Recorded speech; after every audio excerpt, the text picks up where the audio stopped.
नमस्कार, स्वागत है आपका TV9 भारतवर्ष के स्पेशल बुलेटिन में। आपके साथ मैं हूं सुमेरा खान। मेरे साथ मौजूद है मेरे सहयोगी समीर, प्रीति और विपिन।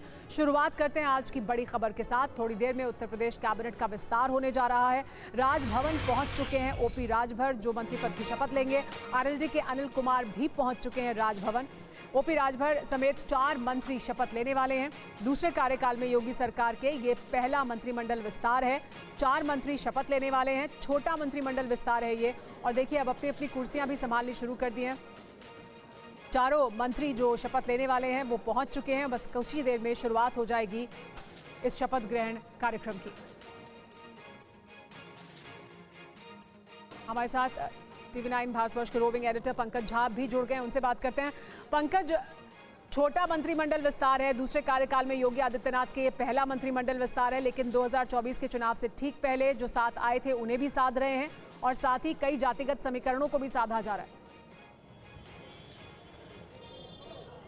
जी हाँ, इसमें दोनों जो पॉलिटिकल मैसेज है वो शामिल है। एक तो पहले ये कि बीजेपी अपने सारे सहयोगी दल जो यूपी में कम से कम जो एनडीए में जो पिछले साल जुलाई के महीने में ओम प्रकाश राजभर शामिल हुए थे और अब से कुछ दिन पहले आरएलडी जयंत चौधरी की पार्टी शामिल हुई, तो दोनों ही पार्टियों से, जयंत चौधरी की पार्टी से अनिल कुमार जो कि एससी बिरादरी के आते हैं और ओम प्रकाश राजभर जो खुद उस पार्टी के अध्यक्ष हैं, इन दोनों को शामिल किया गया है।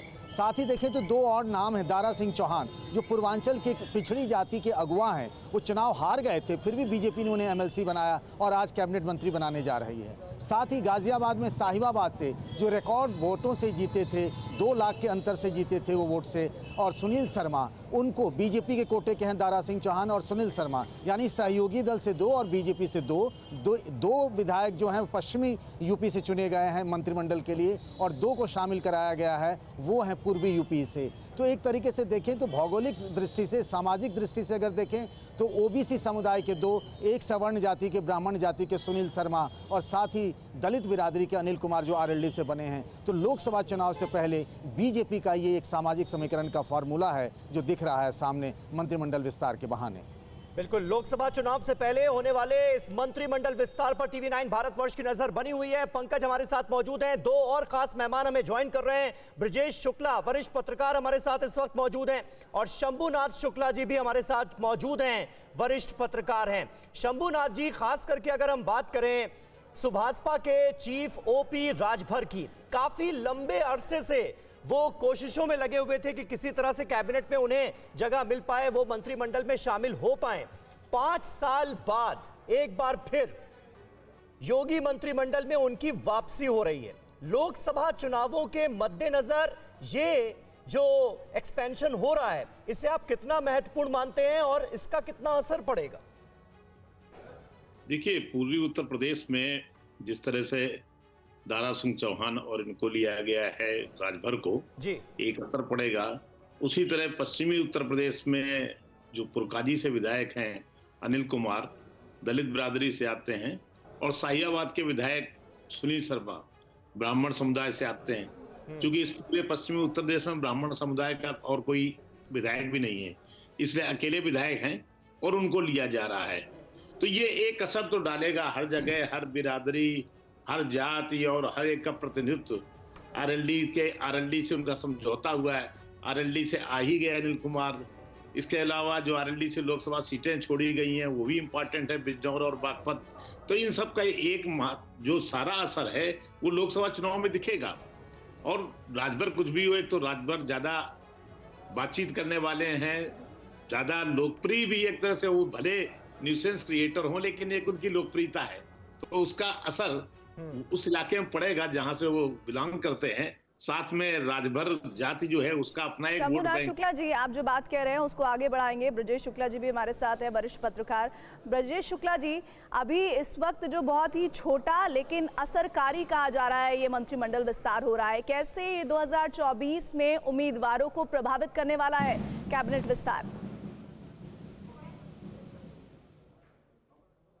इसका वास्तव में जब 2022 को विधानसभा चुनाव हुए थे तो कुछ जिलों में बीजेपी को गहरा झटका लगा था, विशेष रूप से पूर्वी उत्तर प्रदेश में, और 3 ऐसे जिले थे जहां उसका खाता भी नहीं खुला था, कौशाम्बी, आजमगढ़ और ये जो इनका जिला है राजभर का।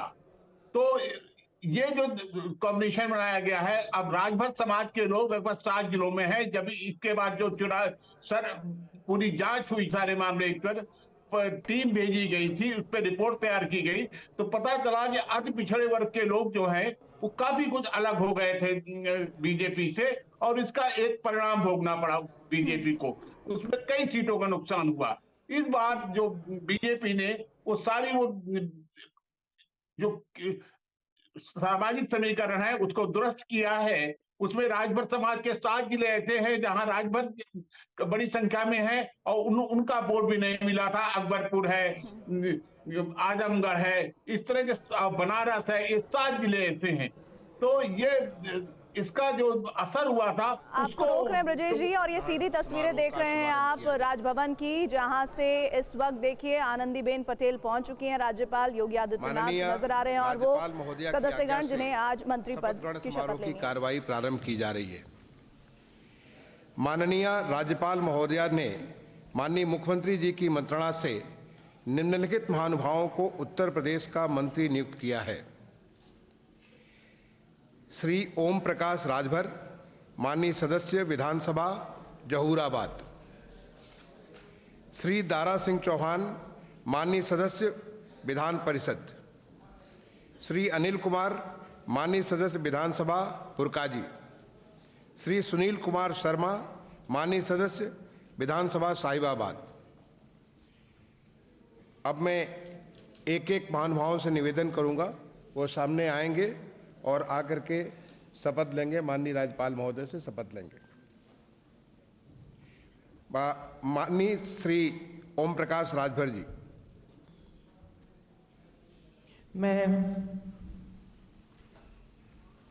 मैं ओम प्रकाश राजभर ईश्वर की शपथ लेता हूं कि मैं विधि द्वारा स्थापित भारत के संविधान के प्रति सच्ची श्रद्धा और निष्ठा रखूंगा। मैं भारत की प्रभुता और अखंडता अक्षुण्ण रखूंगा।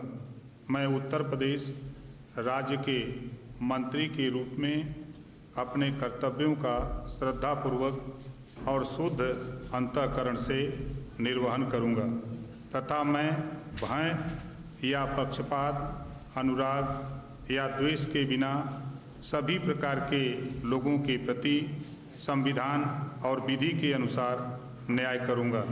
मैं ओम प्रकाश राजभर ईश्वर की शपथ लेता हूं कि जो विषय उत्तर प्रदेश राज्य के मंत्री के रूप में मेरे विचार के लिए लाया जाएगा अथवा मुझे ज्ञात होगा, उसे किसी व्यक्ति या व्यक्तियों को तब के सिवाय जबकि ऐसे मंत्री के रूप में अपने कर्तव्यों के सम्यक निर्वहन के लिए ऐसा करना अपेक्षित हो, मैं प्रत्यक्ष अथवा अप्रत्यक्ष रूप से ससूचित या प्रकट नहीं करूंगा। माननीय श्री दारा सिंह चौहान जी से अनुरोध है कि कृपया शपथ ग्रहण करने के लिए पधारने का कष्ट करें।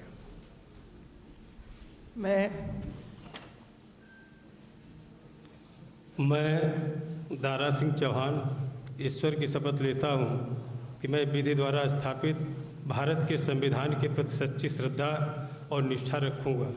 मैं भारत की प्रभुता और अखंडता अक्षुण्ण रखूंगा। मैं उत्तर प्रदेश राज्य के मंत्री के रूप में अपने कर्तव्यों का श्रद्धापूर्वक और शुद्ध अंतःकरण से निर्वहन करूंगा तथा मैं भय या पक्षपात, अनुराग या द्वेष के बिना सभी प्रकार के लोगों के प्रति संविधान और विधि के अनुसार न्याय करूंगा।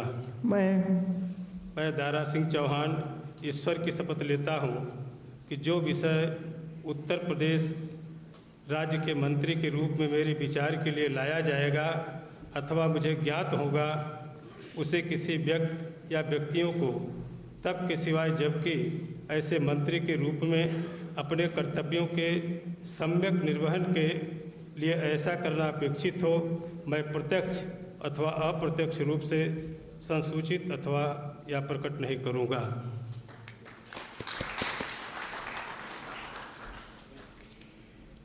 माननीय श्री अनिल कुमार जी से अनुरोध है कि कृपया शपथ ग्रहण करनी हेतु पधारने का कष्ट करें।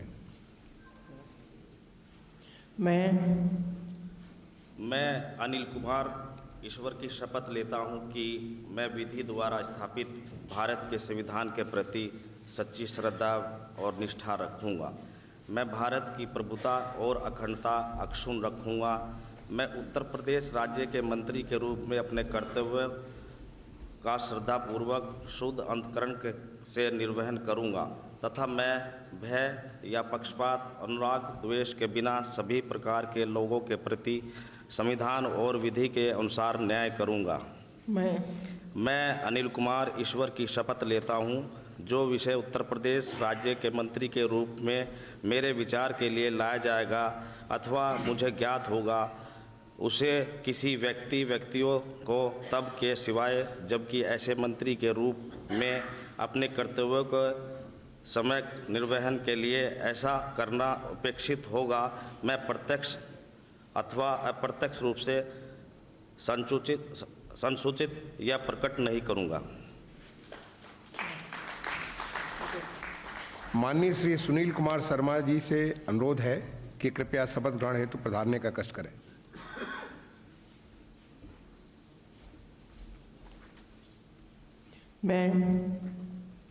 मैं सुनील कुमार शर्मा ईश्वर की शपथ लेता हूं कि मैं विधि द्वारा स्थापित भारत के संविधान के प्रति सच्ची श्रद्धा और निष्ठा रखूंगा। मैं भारत की प्रभुता और अखंडता अक्षुण्ण रखूंगा। मैं उत्तर प्रदेश राज्य के मंत्री के रूप में अपने कर्तव्यों का श्रद्धापूर्वक और शुद्ध अंतःकरण से निर्वहन करूंगा तथा मैं भय या पक्षपात, अनुराग या द्वेष के बिना सभी प्रकार के लोगों के प्रति संविधान और विधि के अनुसार न्याय करूंगा। मैं सुनील कुमार शर्मा ईश्वर की शपथ लेता हूं कि जो विषय उत्तर प्रदेश राज्य के मंत्री के रूप में मेरे विचार के लिए लाया जाएगा अथवा मुझे ज्ञात होगा, उसे किसी व्यक्ति या व्यक्तियों को तब के सिवाय जबकि ऐसे मंत्री के रूप में अपने कर्तव्यों के सम्यक निर्वहन के लिए ऐसा करना अपेक्षित हो, मैं प्रत्यक्ष अथवा अप्रत्यक्ष रूप से संसूचित या प्रकट नहीं करूंगा।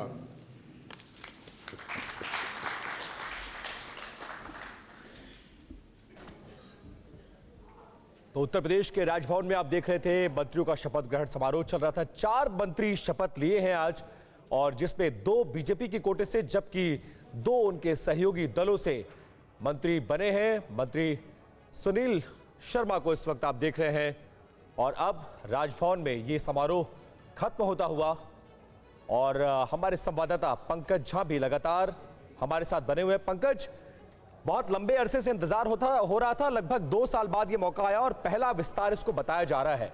और लोकसभा चुनाव की अगर बात करें तो बीजेपी अपनी जीत को लेकर सुनिश्चित तो है, लेकिन इस जीत को और भी श्योर कर लेना चाहती है। इसीलिए सहयोगियों को भी जगह मिली और जातिगत समीकरण को भी साधने की पूरी तरह से कोशिश की गई है। देखिए, एक जो इलाका जहां से ओम प्रकाश राजभर और दारा सिंह चौहान बहुत पुराने नेता हैं, समाजवादी पार्टी और बीएसपी से राज्यसभा के सांसद रहे, और आपको बताऊं कि योगी सरकार के पहली वाली जो योगी सरकार थी उसमें वो कैबिनेट मंत्री थे, वन मंत्री थे। अब अगर देखिए तो आजमगढ़ की सीट, गाजीपुर, इसके अलावा आपको बताऊं मऊ, ये सारी लोकसभा की सीटें 2019 के लोकसभा चुनाव में बीजेपी हार गई थी। यही नहीं, 2022 के विधानसभा चुनाव में भी इस इलाके में बीजेपी का प्रदर्शन उतना अच्छा नहीं था जितनी उम्मीद की जा रही थी। तो ये जो सामाजिक समीकरण है कि चौहान, राजभर, जैसे पश्चिम में आप देखते हैं सैनी, शाक्य, अति पिछड़े जो हैं, जाट, गुजर, उसी तरीके से पूर्वांचल का कॉम्बिनेशन है। इसीलिए दारा सिंह चौहान और ओम प्रकाश राजभर दोनों को शामिल किया गया। अब देखिए, दारा सिंह चौहान का महत्व देखिए कि उपचुनाव हार गए, भारतीय जनता पार्टी ने उन्हें एमएलसी बनाया और फिर अब मंत्री भी बना दिया है, तो ये महत्व दिखाता है। ओम प्रकाश राजभर समाजवादी पार्टी चले गए, तब भी उनके 6 विधायक चुने गए थे। वो इतना कुछ कहते रहे, लेकिन बीजेपी में एंट्री हुई तो सहयोगी दलों को सम्मान और सामाजिक समीकरण, ये बीजेपी का फोकस है। वो जानते हैं कि जब तक जातीय समीकरण नहीं साधा जाएगा तब तक जीत नहीं हो सकती है, और बीजेपी उसी प्रयोग को आगे और बढ़ा रही है। इस मंत्रिमंडल विस्तार को देखें तो हमारे साथ ब्रजेश शुक्ला जी भी मौजूद हैं, वरिष्ठ पत्रकार है। शंभुनाथ शुक्ला जी भी मौजूद है। ब्रजेश शुक्ला जी, सुनील शर्मा बड़े मार्जिन से चुनाव जीता था उन्होंने, और उन्हें अब शामिल किया गया है मंत्री के तौर पर कैबिनेट में। किस तरह से वो आसपास की सीटों को प्रभावित करते हैं, उनका इस वक्त शामिल किया जाना ये किस राजनीतिक रणनीति की तरफ इशारा करता है? देखिए, पश्चिम उत्तर प्रदेश में क्या पूरे प्रदेश में हमारे ख्याल से वो सबसे ज्यादा वोटों से जीते थे और साहिबाबाद से वो चुनाव लड़े थे और जीते थे, और इसका असर वहां पर होगा।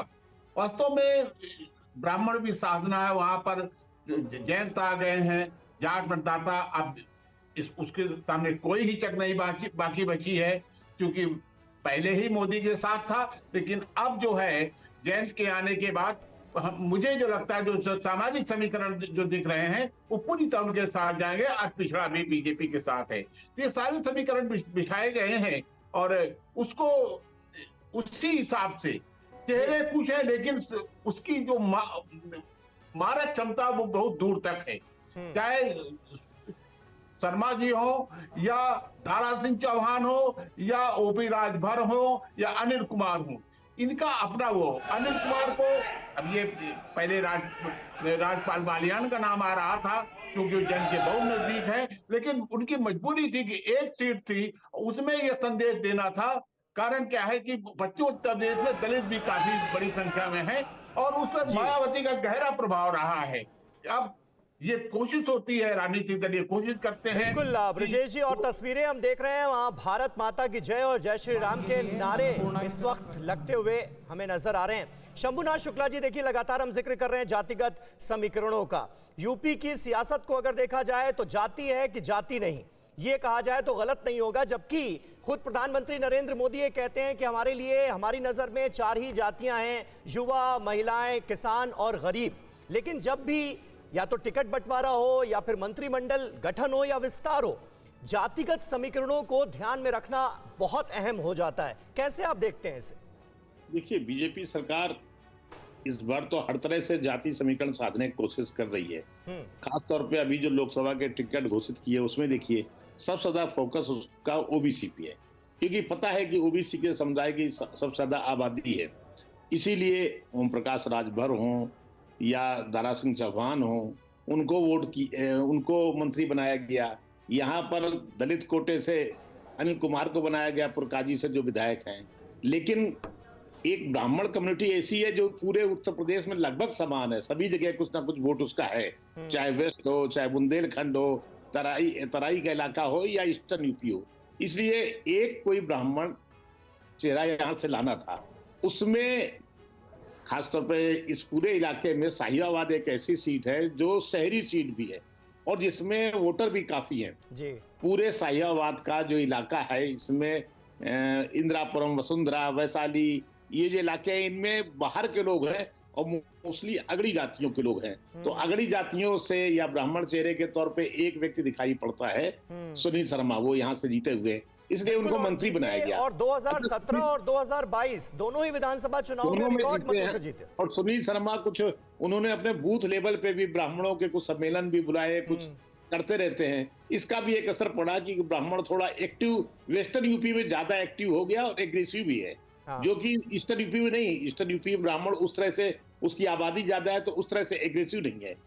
वेस्टर्न यूपी में ज्यादा एग्रेसिव है और इस सब को यहाँ बीजेपी कहीं ना कहीं, जैसे परशुराम सम्मेलन है, कुछ ना कुछ करती रहती। सर, ये जो डिटेल आप लगातार कर रहे हैं ये बहुत महत्वपूर्ण है। उत्तर प्रदेश की राजनीति में बहुत बड़ा सूबा है, 80 सीटें लोकसभा की आती हैं और ये कहा जा रहा है कि योगी सरकार का 2.0 ये जो मंत्रिमंडल में फेरबदल हुआ है, इसका बहुत जल्द असर भी 2024 के चुनावों में, लोकसभा चुनाव में देखने को मिलेगा। आपका शुक्रिया शंभू जी, साथ ही ब्रजेश जी आपका भी, और पंकज आपका भी धन्यवाद।